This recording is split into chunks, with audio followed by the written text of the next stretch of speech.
50 pesos? Grabe, ulan pala talaga nito. Hindi ako makapaniwala na ganito na pala yung sitwasyon dito. Nabiyo ko to kay Dick. Kaya mo dyan, Dek? Ha?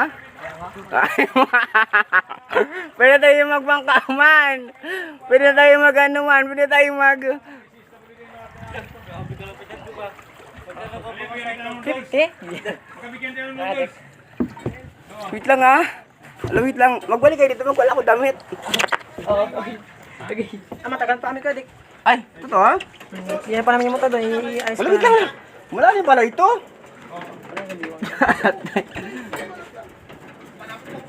Balik ka dito ha. Yan na.